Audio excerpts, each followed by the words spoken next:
Okay. All right. So now we are recording this session. This will be on the Health West site, and I do believe they're loading it up to like a YouTube video thing. This is for our audience members. This is part of a parenting educational series that our Health West Autism Program clinicians and support staff are putting on for parents and of all shapes and sizes and in needs. My name is Jeremy LaDronca.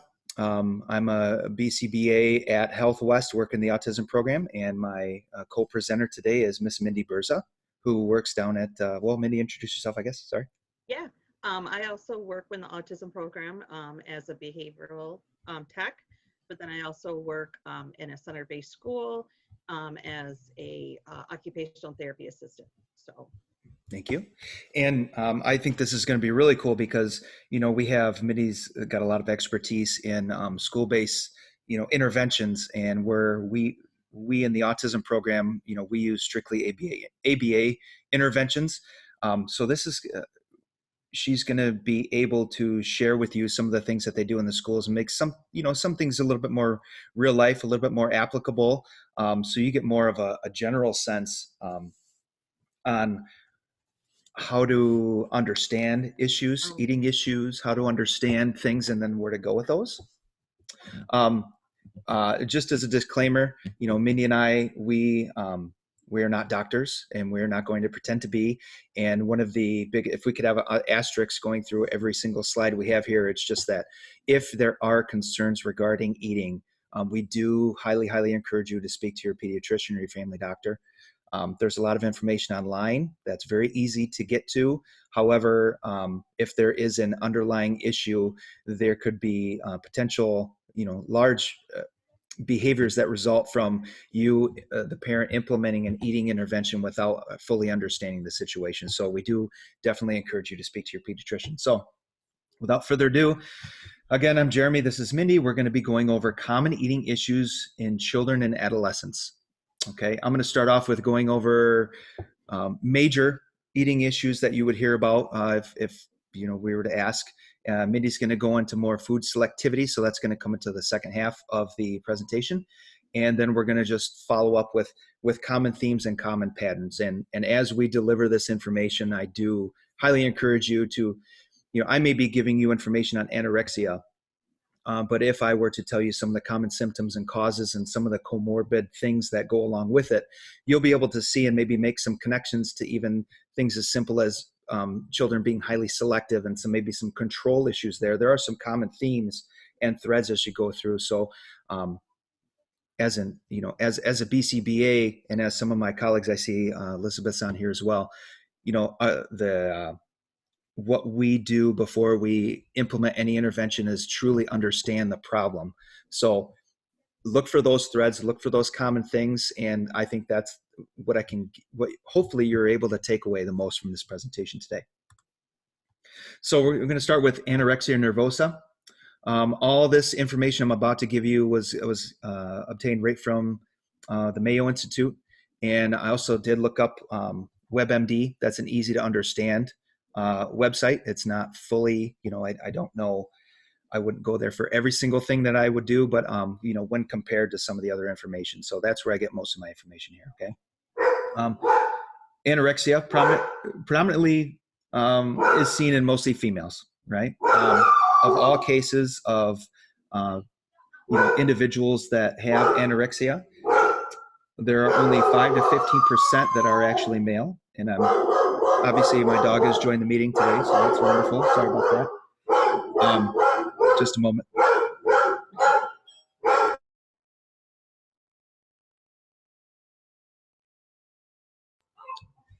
Oh my, that's really awesome. That's my favorite thing when that happens. I'm sure it is for the rest of you. Hopefully the red isn't coming through the most. It was like right on cue, right when I start talking. That's all right. Oh well. It's awesome. Telehealth is great. Also, anorexia, one of the main causes, what it is the true fear of becoming overweight, right? Or the true fear, there's usually a distorted perception of the way you look, the way you feel to others. It's a lot of anxiety-driven things there. It is when people excessively limit the calories or use other methods to lose weight, such as intense exercise, diets, aids, and laxatives, and vomiting. If not treated, it has the potential to be deadly. Okay. So bulimia. The condition there is binge eating plus purging. So there's a little bit of a difference with anorexia and bulimia. Anorexia is just limiting the amount of calories you intake. There could be some excess, like exercise and using laxatives and stuff. However, there's not binging involved in anorexia. Bulimia is where you have the binging plus the purging. So there's that distinction there. Again, this is a predominantly female. Only 5 to 15% of individuals who have bulimia are also are male. Episode or identify as male. Episodes of binge eating and purging. There's also, when someone binges or when they purge, it gives them a false sense of control. Like, hey, I can eat whatever I want because I'm just going to lose it right away, right? So there's that false sense of being in control of their weight. Again, it can involve heavy restriction of eating over long episodes, which can lead to binge eating. So, I would say on a personal level, if you're going into this fasting and things along those lines, really this is a condition that becomes more problematic if it exists over time, right? So, I might be fasting right now, and if I don't eat, and then all of a sudden, man, I haven't eaten in 12 hours, I need to eat some stuff, only when I'm then also purging and it becomes repetitive and it's consistent, does that become, that medical issue. However, if you know someone who seems overly obsessed with some of these things, it can lead to eating disorders. So that's why you want to be under a doctor's watch. And most of all the dieting websites or programs, they always say talk to your doctor beforehand, because it can lead to that. After binge eating, sometimes the person will feel shame or will feel guilty, or will be very scared of gaining weight, what they're going to look like. They feel bad. So then just think of all the mental health conditions or the comorbid things that can come from that, going way up and then coming way down over and over and over again, and if not treated, it can be deadly. Binge eating disorder, feeling the lack of control over your eating. You're just scarfing down food or drink, right? Rapid or overeating episodes can happen at least once a week, sometimes more, sometimes less, and they are like episodes. There is no purging involved in this. Okay, that's the distinction there. And it can lead to the person being, very embarrassed. They're super hungry. They know they're going to gorge on food, and you might see them hiding wrappers, hiding food in different places where they can sneak off and just overconsume some of that food, or they like to eat on their own. They don't join you for meals. Rumination disorder. This is repeatedly or persistently regurgitating food after eating, and normally this happens with infants or people who are developmentally disabled. It's not due to a medical condition. They do not have to be nauseous or gagging to regurgitate some of that food, and it may not be intentional. It just might be something their body is reacting to. Sometimes they will re-eat that food. It comes right back up, and then they bring it back down. This might be something where someone would seek, behavioral services to assist in something like that, or medical, right, assistance there. Avoidant or restrictive food intake disorder. This is when you fail to meet your minimum nutrition requirements because you don't have an interest in eating. Okay, we talk about the intermittent fasting. And a lot of people are 14 hours, 16 hours, 18 hours. If you do that repeatedly without really paying attention or under your doctor's care, you might just kind of fall into that. Well, I don't need to eat, and if I eat less, I feel fine. And then what happens is our body starts to go into starvation mode, and you might start to dislike some foods. You might develop some other things that are associated with eating. And, some kids might have this situation. It could be a temporary. I know that my son, one time he choked on some food when he was just really little, and we couldn't get him to eat anything. He kept just holding food in his mouth. He did not want to swallow. Not due to fear. It's not necessarily due to fear to weight gain. Definitely see a doctor if this becomes persistent over time. Anorexia, bulimia, binge eating signs. If you're noticing this in someone that you're with, a friend, a child, or a parent, or another caregiver, anyone really, skipping meals, making excuses for not eating, adopting an overly restrictive vegetarian diet, someone who's just really overconsumed with food, right? I'm not going to read through all these, but excessively exercising.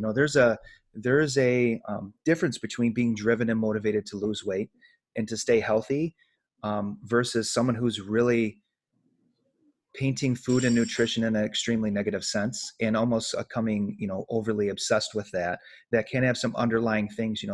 They say, language drives thoughts, drives behaviors. And so, if you're seeing someone state things like this over and over and over again, number one, it's very unhealthy to do in front of children. Number two, it could be the cause of some potential eating disorders. And so that would be, you can look at this list here and say, wow, my gosh, I might have done that yesterday.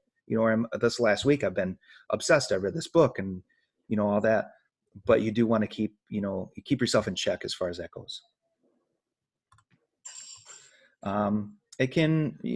There might be some reasons, right? So nowadays, especially for girls in general, a lot of social media cultural images, these influencers online, you see these pictures of things and everyone seems airbrushed. And, I don't know, people, it's almost like they walk around with professional photographers sometimes. It's like, how do you look pretty all the time, right? And so what does that do to young, children, females, males, doesn't matter. But for the most part, this does affect females. And that's puts a lot of stress on things. Hearing, when I used to work in schools, hearing kids in this, second, third grade worrying about what they look like, or worrying about the clothing that they can wear, especially that the clothing's getting smaller and smaller and thinner, that also doesn't help. There are some biological things, changes in the brain chemistry and genetic predispositions may make it more likely that someone develops an eating disorder. And so we talk changes in brain chemistry, if they're going through depression, high anxiety, other things like that, some people say, that term eating your emotions, right? So sometimes those changes can start something up. So you want to make sure you're definitely on top of your mental health as well. And psychological and emotion, those are some behavioral things that can happen as well. Factors that may increase the risk of developing an eating disorder. Parents or siblings have an eating disorder, it's definitely more likely to be a learned thing. Eating, like sleeping, like a lot of things, for the most part, are very much learned behaviors. That's one of the things you're going to see, as definitely as Mindy is talking through. We talk about making eating a healthy thing. It is important that we ditch the sweets and talk about healthy eating, but we don't necessarily say, I'm going to go on a diet and I'm doing this fasting because mom's going to lose weight. It's no, mom or dad has to make some healthier choices because I want to improve this, right? You can speak matter-of-factly, and I suggest speaking matter-of-factly to an age-appropriate level, but talking about how healthier choices helps everything else. So it's not just about cutting off food. Like, that's a terrible idea. Mental health, anxiety, depression, obsessive compulsive disorder. Again, if eating can be a control thing, right? I can control what I put in my mouth and I can feel satisfactory. Let's just say I'm filled up and I had a great weekend and I had pizza and I had all these sweets and stuff over the weekend. Well, if I heavily restrict what I'm eating, I'm going to lose weight fast because of the food that I have inside of my body. It's not necessarily I'm losing body weight or anything like that, or I'm not losing, body fat and making that big of a change, but I'm seeing those dramatic effects. And, those can really catch up with you. And if not done the right way, those can kind of give you the false impression that doing what you're doing right now, which is under consuming your calories, is a positive thing. Symptoms of eating disorders strongly resemble symptoms of starvation. Again, then we talked about, females with menstruation, things, problems, biological problems that happen inside of our bodies, can just be due to lack of calorie intake. Our body has that primal need. It kind of shuts down. It goes into like hibernation mode and starvation mode. So, definitely be aware of that. And increased stress. I know that, if you've recently gone through a loss or, I remember, gosh, if you've ever gone through a breakup or something like that, where, you just get kind of depressed, you don't feel like eating, and all of a sudden, oh my gosh, they're losing tons of weight, all these things are happening. So definitely always be aware, all right? Aware of your diet, aware of healthy eating, and aware of the potentials for these eating disorders to happen if not put in check. And then serious complications. It may lead to serious health problems, depression, anxiety, more so, right? Suicidal thoughts or behavior. Problems with growth and development. So we talk about, middle school people or people going through growth spurts. Um, I know for me, I grew out before I grew up. And if looked at the wrong way and if not attended to by parents and healthy conversation, that can really lead to inappropriate, stunted growth and things like that. Social relationships and problems. You might feel inferior. You might feel like you're just checking out and you're not having healthy conversations and standing up for yourself, setting good boundaries.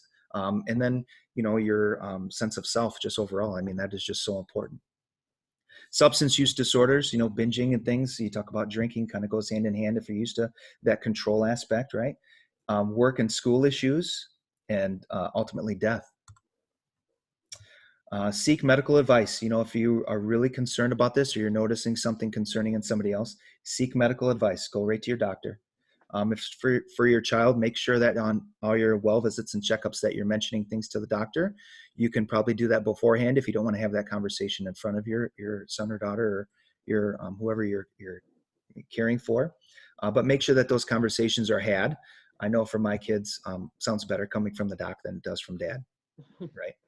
um, Reinforce healthy body image no matter what you have. We're born certain ways and I can't change the width of my hips. I can't change my shoulder structures, the bones you can't.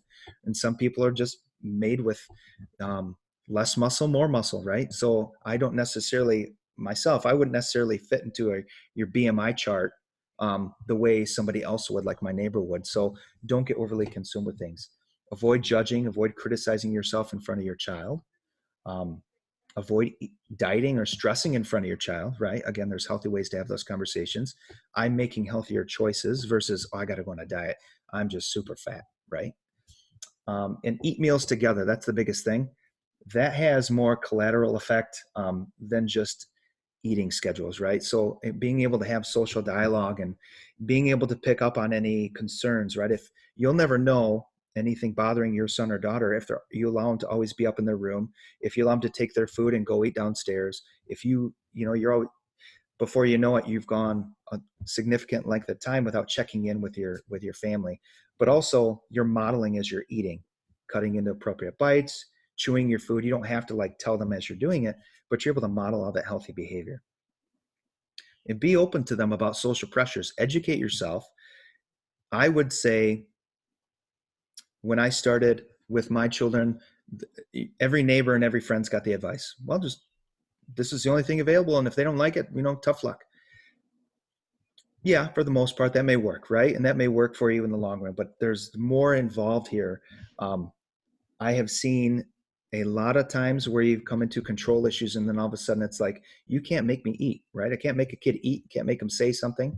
And the more you try, the more you're just going to get that resistance. And then, you might be damaging a lot of that relationship stuff. And from your control situations, you're bringing all this anxiety into eating time that may help foster and fuel some of these other things. So you're trying hard to maybe solve an issue with this old school mentality. That probably has some research there, but you might also be fueling some other issues there. So definitely be cautious as you're moving through. Okay. And that's where I'm going to kind of start talking a little bit about things that I've experienced with mostly school age children when I've worked with them in the school setting. So basically, food jagging, a lot of times people kind of confuse this with like, as we probably all heard, the picky child, the child that, only has so many foods they eat and they're just being picky. Um, the difference between a picky child and a child that food jags, picky children normally have a larger number of foods they will eat. They will eat usually 10 to 20 different, maybe even up to 30 different things. And normally what they'll happen is they'll eat that and they'll only want that for 2 or 3 weeks or, for a period of time, and then they stop altogether eating it. But eventually that food will cycle back around and become um, part of their food, the numbers of foods they eat. When a child food jags, they usually only focus on um, probably 5 or less things, and they want that prepared, the same way every day, every meal. So any child can food jag. The difference is, though, with a food jag is that a lot of times, once that child tires of that food and is done with it, they do not normally bring it back into their diet. So it just eliminates normally another number of food out of their already small number of foods they eat. Children with autism disorder, I've found, and is more likely to food jag. A lot of that is a result of um, not having a very good sensory system, or not having an integrated sensory system. Um, that basically, oh, I don't know what mine isn't. I'm trying to change my, oh, there it is.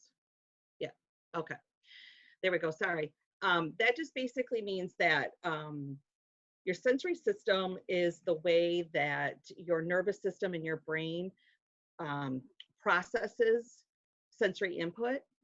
And so if it's not processing it, if they're having troubles with sensory integration or sensory processing, you might hear sensory processing disorder. Anything that comes in sensory wise, their body is not sure how to then take that, process that, and put it back out um, in a response, either being a motor skill or a behavioral action.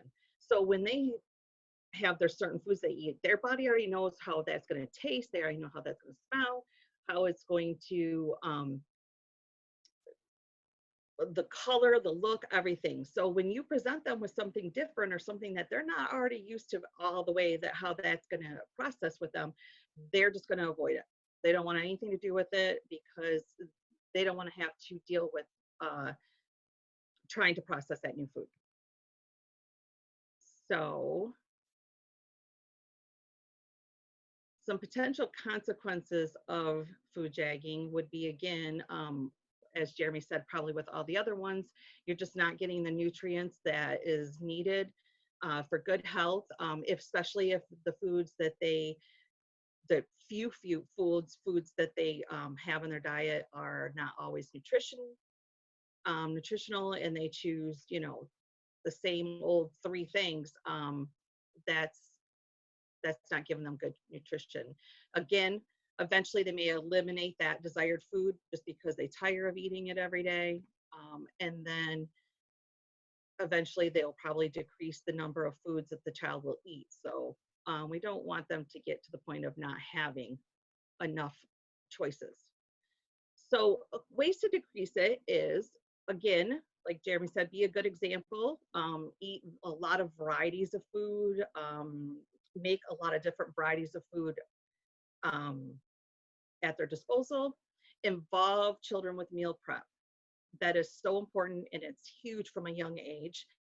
Um, like I said, washing, sorting, stirring, anything that they can do, make it a game, smelling, just on a, anything that you want to introduce, just to kind of bring in that sensory component to them, touching, smelling, tasting, anything like that, that helps to increase their openness to try new foods. Again, junk food, decrease that between meals, or the meals that they really want to go to, try to decrease those. If you do offer them healthy snack, but again, keep those portions small because you want them really hungry when they come to the dinner table.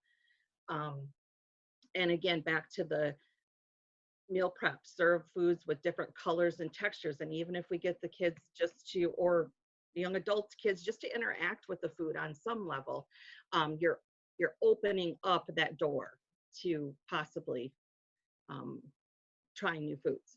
But one of the things we do is a process called food chaining, and it's a sensory behavioral approach to feeding. It's reducing that risk of refusal of new foods. It's based on the relationship between characteristics of foods, such as taste, shape, and texture. So basically, you're going to start off if they really like chocolate chip cookies, but you want to get them to the point of yogurt. You're going to take steps to process them to the next level. So they might want a chocolate chip cookie. Next, you might try to introduce chocolate chip granola bar, and then next you're going to try to introduce them to granola maybe within their yogurt. with maybe a couple of chocolate chips, just something where they can then chain that food along to the next food that you want them to get to. Some really good resources would be, um, there's a book, this book, I feel like the 6 steps, proven steps to stop picky eating, um, is amazing. It gives parents and caregivers a lot of insight of what exactly food chaining is, because I think until you actually read it and discover what goes into food chaining, like the proper technique, I wouldn't suggest trying it. And there's also some YouTube videos I've posted 2 here that really show the different steps. I think they're basically done by some occupational therapists. There might be a speech therapist too. But you can go on YouTube and just Google food chaining resources, or I would say probably something along the lines of that, but I would stick with food chaining resources. And they're going to give you some really good um, information and some places to find some good techniques. So meal prep, I would say, would be the number one thing that I would focus on with picky eaters, or with food jagging, just to get your kiddos involved. And then there's a lot of other things that can come along with that. As Jeremy said, it opens the door though to socializing with the family. It can also help give a good point of following directions. It uses their fine motors, gross motor skills. And of course, the big one is it offers that new opportunity for sensory input through touch and smell, and hopefully even taste. So, and eventually what we all want to do is we want to decrease that aversion to new foods. So I would really, really encourage you to include your family as much as possible into meal prep and mealtime. So back to you, Jeremy. All right. Um, so this is just going to kind of wrap it up, and I'm going to give you some just quick shooters here as we go. And Mindy really covered a lot of those things. She did a great job on some of those picky eaters, and most of the kids that we deal with in our program, it's that picky eating and how to move forward with that. What we say is I can just tell you what I say is, let's start with being able to get your child to be able to go out to eat and order something there on the menu, so that you don't have to bring snacks with you every time you go, right? You may have to bring snacks, but you don't want them to ruin everything. If they're eating snacks, they may be done super fast, right? And you're just reinforcing that. You want to be able to spend time at the restaurant, model some of those things as you go. So in summary, telling is not taught. It's something we used to harp and preach in the schools. Listening is not learning, and telling is not taught. You can't force someone to eat, think, or speak, right? So having a healthy conversation is about teaching, right? But I mean, telling someone no, or you can't have that, or repeatedly over and over again. Now, I tell my kids all the time, you're not having that for breakfast, right? But it's not overboard, right? If I'm saying you can't have that, it's okay. You know what? Maybe I go downstairs and I see my kids are eating just a terrible breakfast filled with sugar and stuff, right? Probably the best thing I could do to myself is say, okay, let's have a conversation. Hey guys, it looks like we're having this. It might be a little bit concerning. There's a lot of sugar here, so let's make sure that after breakfast, I'm wondering if you're going to be a little bit hungry. So maybe let's make sure we have some water, and then let's have some fruits for snacks. And so we're going to maybe really focus on having a healthier lunch, right? So I'm going to let breakfast kind of go at that point, and so there's kind of that control thing, because even though my blood pressure might go up and, oh my gosh, we talk about healthy food all the time, pick and choose, right? Eating is learned. It's a cultural relationship building experience, right? One thing you might hear at my dinner table is using a growth mindset. I know they talk about that in schools all the time. Having a growth mindset means, I might be completely consumed with this food is going to taste awful, like sauerkraut, right? Or Brussels sprouts. Smells awful, looks awful, but I need to taste that to kind of get that whole experience. And then I need to be reinforced by some way. And usually it's our family saying, hey man, Why don't you do a no thank you bite, or try something? Just try it a little bit. You don't have to eat a ton, and you don't even have to finish your plate, right? They could try it. Oh man, I really appreciate how you did that. How do you feel? How's that? Man, it does taste a little weird. Yeah, it does smell stinky. Yeah. Right? Affirm what they're saying. It affirms kind of their sensory things. A lot of times it's the first time going through. They don't have to eat sauerkraut, right? That's not a forced thing. It's easy to become frustrated and attempt to control your eater. Do avoid doing this. Options are your friend. Um, no thank you bites are a big thing. We do use a lot of first thens. Mealtime or dinner time may not be the best time to start doing something. Um, Maybe trying something on the side, like, hey, it's snack time, and you normally have a little bag of chips. First, I'm going to cut up this little tiny bite of apple, little bite of apple before you get your chips, or before you get a chip. That would be kind of the appropriate time to do something, not during dinner time, probably where you've invested a lot of time and energy into making the meal. Boy, I know there's not one of the worst feelings in the world is when you bust your hind end on making a great meal and everyone's like, oh, I don't want to eat this. And then you start to become, you're eating that. I spent a lot of time on this. And, so you want to prepare yourself. If you know your kid's a picky eater, give them a very small serving, right? Hey, you know what? Maybe do you want a little scoop or a small scoop? Give them some choice in it. Call them up, have them prepare it. Hey guys, I know that if we go through a spell with my family, okay guys, it looks like I'm going to need some help making choices for you guys. So let's have you design some of these nights. Eating hot dogs and having pizza is okay every once in a while, right? Every once a week we're having pizza. That's not a problem. But if I'm having pizza every single night, or fish sticks, or boxed foods, or all the breaded things, if I'm having that over and over and over, that may lead to a lot of bad things down the road, right? So have them plan it. Have an educated discussion. Hey guys, let's take a look. Let's learn how to read these food labels. Obviously, I wouldn't have that conversation with a 5-year-old, but I might have this conversation with other kids and talk about, they talk about the food table in elementary school and early elementary school, just about getting the right portions. I think it's a plate now instead of a triangle. Bring awareness. Don't make it a control thing. Don't make it a game. Gradual exposure. Absolutely. Someone might not like the sense of smell. And if it's something that's just, completely offsetting to someone, they're not just going to openly consume it, but you can talk about it. Hey, what's that smell like? Oh yeah, these veggies are just like that, right? Education is your friend. Keep it simple. Don't have a million options. That's not feasible, right? You can have this or you can have that. Do you guys want green beans or do you want peas? What do you want? Your choice. Oh, I just not have any. Okay, well, you're going to get a little scoop. So you can have a little scoop and be done with it. Another option comes in. If you guys clean all the food off your plate, you can have dessert. Otherwise, if you don't eat your food, that's your choice, but there's nothing but water until you go to bed. And then tomorrow morning you can have your breakfast, right? So you can put restrictions and things in there, but there's also that choice. Hey, it's your choice. I'll support you. Maybe it's you give them too big of a helping and it's okay. Take one bite. Looks like you're not too cool with that. Maybe have a bite and then maybe I'll finish your rest, right? You want to be careful not to build those bad habits and stuff like that. But there's always an out, right? It's not a control issue.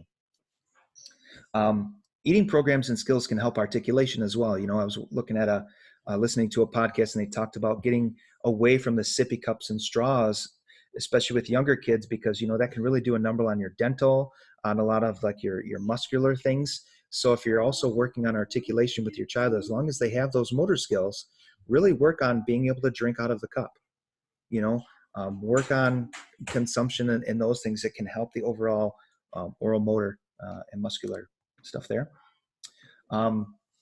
In one of the podcasts, go ahead. Little thing on that when he was saying like the oral motor, that is very important too, because we need to make sure that our children actually, especially like our younger ones, that they have the ability to actually move the food, chew the food. They have the strength, their tone. So, I mean, we need to make sure too that is where it needs to be also, because that could be a reason why they avoid certain foods too. Mm-hmm. So kind of here's, I believe this is the last slide. So let's just say this was created, some of these things were created here, or BCBA doctorate that I found online as a podcast. And there were just seven simple steps to kind of take a look at. And I've cited the podcast at the end. Do an assessment, find out what's going on. Is there a sensitivity? Is it a sensory type thing? Do I need to do a desensitization program, or do you need to work on the routine and eating? Do I need to maybe I need to cut out the grazing Maybe I need to put the chips away and not buy cookies, chips, and all these other sweet snacks for next couple months. Kids are not going to starve themselves, right? Kids are going to find a way. I can increase the healthier options instead of having the chips readily available. They're no longer available because I didn't buy them. And there's a nice fruit bowl with some options, right? That can become a little bit expensive, but we're going to make a choice as a family, right? And we're talking about those things. Make lists of easy, medium, and hard foods. Keep a food journal, right? Um, if your child is having difficulty eating, or if they're snacking all the time, when you're writing it down, you're getting an accurate description of what exactly they're having trouble with. Oh, wait a minute, they're not having trouble eating all day. They're having trouble eating in the morning time. So we need to get some more protein into the body, get some more fluids, maybe some fluid intake, some water during the morning hours, so that we can kind of cut back on a lot of that snacking earlier on. Or maybe it's just that they're not having a good breakfast whatsoever. They're just having that sugar crash, and then they're hungry like immediately after, right? Desensitization programs, that's like, let's say I want them to just start eating chicken nuggets or something like that. I'm going to start with 2 preferred foods, right? I might, hey, if you have a little bite of this, then you can have a little bite of this. I might start with a little bite of chicken nugget, eat this first, then this. I might have it do, okay, smell it first, smell it and put it back. That's all you got to do to get your reinforcer. Then I might have them kiss it, right? And then I might lick it. Then they might take a bite out of it and spit it out. Then they might move to take a bite, chew it 2 times, then spit it out, right? I'm going to gradually grow. I'm going to meet them where they're at, right? In a desensitization program, and I've had this happen with kids, and kind of out of nowhere sometimes, right? There's a lot of anxiety. It could be a lot of internal things going on with kids if they're trying new foods and they're not used to that, if it's not being reinforced everywhere, where they might start gagging, right? I'm not going to force a kid to eat if they're going to gag, because you're just going to get sick. And look what kind of a situation we have here. Now we've taken a lot of steps back. So really, crawl forward, work with your child, make it a fun game, have a reward system, and make a chart, put it up on the things. Here's all the great foods you've tried today. Maybe we're watching YouTube videos. They love videos. So we're going to play games with food items. Maybe they just go around the kitchen and you're smelling different foods and putting them back. Hey, that was great. And you're making a chart of all the foods that they smelled for the week. Maybe at nighttime, you're having a conversation. Man, I'm really proud of you. You really, you're smelling some of these foods, and I think this is going to be great. I think you're going to, develop. This is all part of healthy eating. We're taking the food situation and we're making it into a fun and positive just environment and system, in a way of being, right? Food is healthy and positive, and it should be seen that way.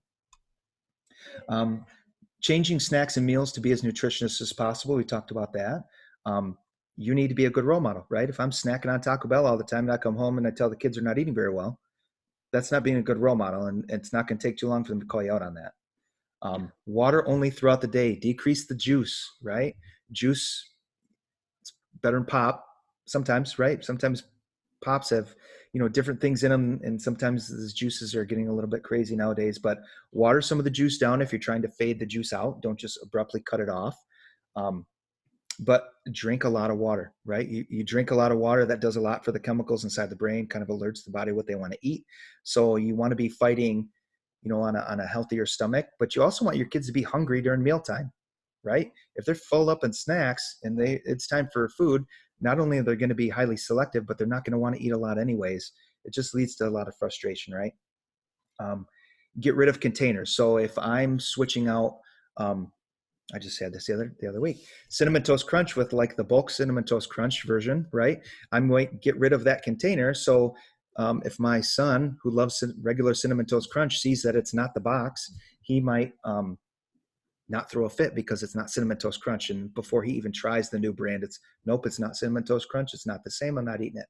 That's cheap, right? All these things are going on inside their head. So I might ditch those containers and just put them in big plastic containers,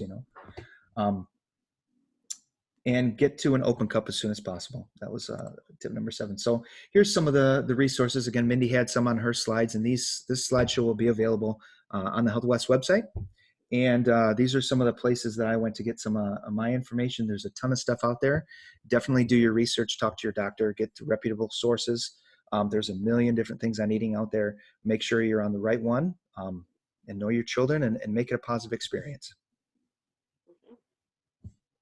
So that is the end of our slideshow here. What we will do is we're going to stop recording. So if you guys want, you can, email your questions and stuff. You can email those right to the Health West website. There's a link right on there. We will get to those. We will get in contact with you. And then this video will be uploaded, I believe, to YouTube and some type of system there that I'm not fully aware of. And then this actual Zoom presentation will be also uploaded to the Health West site. So thanks, guys. Appreciate your time. Bye.